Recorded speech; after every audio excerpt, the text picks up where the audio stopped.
वानर कहने लगे, हे रघुवीर, हे गोसाई, रक्षा कीजिए, यह दुष्ट काल की भांति हमें खा रहा है।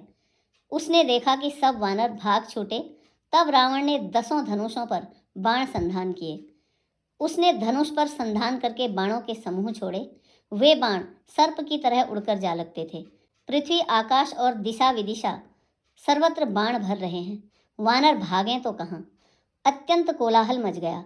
वानर भालुओं की सेना व्याकुल होकर आर्त पुकार करने लगी। हे रघुवीर, हे करुणा सागर, हे पीड़ितों के बंधु, हे सेवकों की रक्षा करके उनके दुख हरने वाले श्रीहरि, हमारी रक्षा कीजिए। अपनी सेना को व्याकुल देखकर, कमर में तरकस कसकर और हाथ में धनुष लेकर श्री रघुनाथ जी के चरणों पर मस्तक नवाकर लक्ष्मण जी क्रोधित होकर चले। लक्ष्मण जी ने पास जाकर कहा, अरे दुष्ट वानर भालुओं को क्या मार रहा है? मुझे देख, मैं तेरा काल हूँ। रावण ने कहा, अरे मेरे पुत्र के घातक, मैं तुझी को ढूंढ रहा था। आज तुझे मारकर अपनी छाती शीतल करूंगा। ऐसा कहकर उसने प्रचंड बाण छोड़े। लक्ष्मण जी ने सबके सैकड़ों टुकड़े कर डाले। रावण ने करोड़ों अस्त्र शस्त्र चलाए। लक्ष्मण जी ने उनको तिल के बराबर करके काट कर हटा दिया। फिर अपने बाणों से उस पर प्रहार किया और उसके रथ को तोड़कर सारथी को मार डाला। रावण के 10 मस्तकों में 100-100 बाण मारे। वे सिरों में ऐसे बैठ गए मानो पहाड़ के शिखरों में सर्प प्रवेश कर रहे हों।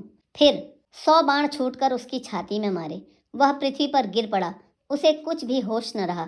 फिर मूर्छा खुलने पर वह प्रबल रावण उठा और उसने वह शक्ति चलाई जो ब्रह्मा जी ने उसे दी थी। वह ब्रह्मा की दी हुई प्रचंड शक्ति लक्ष्मण जी की ठीक छाती में लगी। वीर लक्ष्मण जी व्याकुल होकर गिर पड़े। तब रावण उन्हें उठाने लगा, पर उसके अतुलित बल की महिमा यूं ही व्यर्थ हो गई। वह उन्हें उठा न सका। जिनके एक ही सिर पर ब्रह्मांड रूपी भवन धूल के एक कण के समान विराजता है, उन्हें मूर्ख रावण उठाना चाहता है। वह तीनों भुवनों के स्वामी लक्ष्मण जी को नहीं जानता। यह देखकर पवन पुत्र हनुमान जी कठोर वचन बोलते हुए दौड़े। हनुमान जी के आते ही रावण ने उन पर अत्यंत भयंकर घूंसे का प्रहार किया। हनुमान जी घुटने टेक कर रह गए, पृथ्वी पर गिरे नहीं और फिर क्रोध से भरे हुए संभल कर उठे। हनुमान जी ने रावण को एक घूंसा मारा। वह ऐसा गिर पड़ा जैसे वज्र की मार से पर्वत गिरा हो।